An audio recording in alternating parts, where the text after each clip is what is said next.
जनाब हमाद अजहर साहब। शुक्रिया जनाबे स्पीकर। और मैं चैलेंज करता हूं अपोजिशन को कि यहां बैठ के आज मेरी तकरीर सुने। मैं चैलेंज करता हूं अपोजिशन लीडर को और बिलावल भुट्टो को कि अगर जुर्रत है तो मेरी तकरीर सुन के जाओ, अगर बुज़दिल नहीं हो तो बैठो अपनी जगह पे और मेरी तकरीर सुन के जाओ। अगर सच सुनने की हिम्मत है तो मेरी तकरीर सुन के जाओ। अगर झूठ अपना बेनकाब करना चाहते हो तो कायदे हिस्से इख्तिलाफ मेरी तकरीर सुन के जाओ। प्लीज बैठ। अगर हिम्मत है तो बैठो और मेरी तकरीर सुन के जाओ। और वो चले गए। और वो बैठा हुआ है बिलावल साहब, बैठा हुआ है हमाद बिलावल साहब बैठा हुआ। मैडम आप बैठ जाए, उसको बात कर जनाब स्पीकर, बात कर ले भी। आप लोग बैठ जाए। मैं जवाब देता हूँ अपनी सीटों पे बैठ जाए प्लीज। मैं जवाब देता हूँ। अपनी सीटों पे बैठ जाए प्लीज, बात कर ले। जनाब स्पीकर, हमें आज एक नाबालिग सा लेक्चर मिला और ये नाबालिग लेक्चर जिन्होंने जिंदगी में कभी कोई काम नहीं किया, कभी जिम्मेदारी नहीं की, कभी कारोबार नहीं किया, उन्होंने हमें बताया कि मईशत कैसे चलानी है, उन्होंने हमें बताया कि ये मुल्क कैसे चलाना है। जनाब स्पीकर, उन्होंने कभी अंग्रेजी बोली, कभी उर्दू बोली, लेकिन मैं उन्हें बताना चाहता हूं कि मुंह टेढ़ा करके अंग्रेजी बोल के किरदार साफ नहीं हो जाते, दामन साफ नहीं हो जाते। ये जो करप्शन के दाग सीने पे लगे हैं, ये अंग्रेजी बोलने से साफ नहीं होंगे।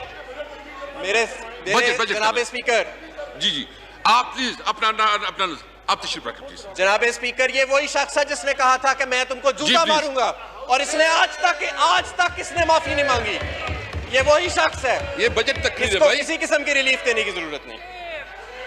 जनाब स्पीकर, हमें कहा गया कि this is a government by puppets. Do they want a government of convicts?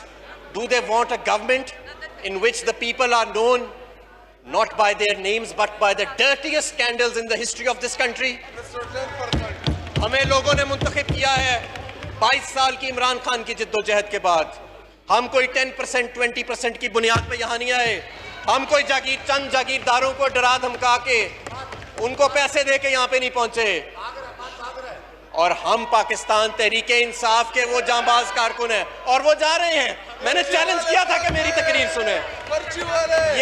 ये जो जानवर गिना रहे थे अपने आखिरी कलमे में, जो बड़ी नामुनासिब बात की, मैं आज उसका जवाब दूंगा। इनमें हिम्मत नहीं है सुनने की।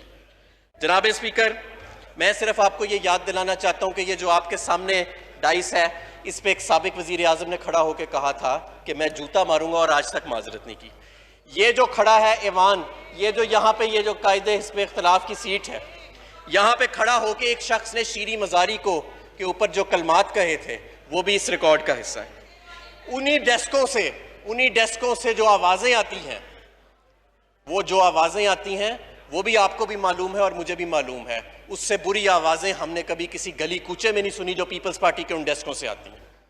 मैं सिर्फ ये याद दिलाना चाह रहा हूँ कि जो आज हमें लेक्चर दे रहे थे कि ये मुल्क कैसे चलाना है, यहीं से आवाज आई और पंजाब को गाली दी गई और कहा गया कि पूरे पंजाब का कल्चर है गाली देना। इन्हीं डेस्कों से आवाज आई। मैं भी पंजाब की मिट्टी का एक बेटा हूं। पंजाब का कल्चर गाली देना नहीं है, पंजाब का कल्चर हरगिज़ गाली देना नहीं है। और जो शख्स ये कहेगा वो पंजाब की तहजीब को, पंजाब की तारीख को, पंजाब की सकाफत को, पंजाब के कल्चर को, पंजाब की तारीख को मसख कर रहा है। और मैं आपसे कहूंगा, आप इस वक्त प्रिविलेज मोशन मूव करें और उस शख्स को कटहरे में खड़ा करें जिसने एक पूरे सूबे की इस तरह बेहुरमती की है। जनाब स्पीकर, क्योंकि वो तो चले गए हैं, उन्होंने महंगाई पे बड़ा तज़किरा किया और इकोनॉमिक ग्रोथ पे कि ये 4% ग्रोथ कहाँ से आ गई। इस पे ऐसे महसूस हो रहा था कि जैसे पाकिस्तान पीपल्स पार्टी के को चेयरमैन को बड़ी तकलीफ हो रही है। तो मैंने डेटा निकाला। Order in the house please, order in the house please. तो मैंने डेटा निकाला। Order in the house please. अपनी सीटों पे तशरीफ रख ले प्लीज, अपनी सीटों पे तशरीफ रख ले please. Order in the house please. Speaker साहब, मैंने डेटा निकाला कि आखिर पीपल्स पार्टी के को चेयरमैन को 4% ग्रोथ पे इतनी तकलीफ क्यों हो रही है। तो पता लगा कि इनके 5 साल में कोई एक भी ऐसा साल नहीं था जिसमें ये 4% इकोनॉमिक ग्रोथ हासिल कर सके। फिर महंगाई की शरह पे बड़ी बात हुई, तो मैंने देखा कि ये महंगाई की शरह के ऊपर बात कर रहे हैं, इस वक्त 8.5% के करीब औसतन महंगाई की शरह है। पाकिस्तान पीपल्स पार्टी के को चेयरमैन के दौर में, इनकी जमात के दौर में, ये तो उस वक्त इतने शायद अभी बच्चे होंगे, 21% पहले साल में महंगाई, पाकिस्तान की पिछले 20 साल की बुलंद तरीन सतह। दूसरे साल में 11.7%, तीसरे साल में 13.7% और फिर 11% महंगाई। इस वक्त 8.5% महंगाई की शरह है। कीमतें बढ़ने की मैं रफ्तार की बात कर रहा हूं, तो शायद ये है। फिर इन्होंने BISP का जिक्र किया कि जी बेनज़ीर इनकम सपोर्ट प्रोग्राम और बड़ा ज़बरदस्त। क्या ये वही प्रोग्राम नहीं जिसके अंदर फरजाना राजा, आपकी चेयरपर्सन, BISP 150 करोड़ रुपए की मफरूर है?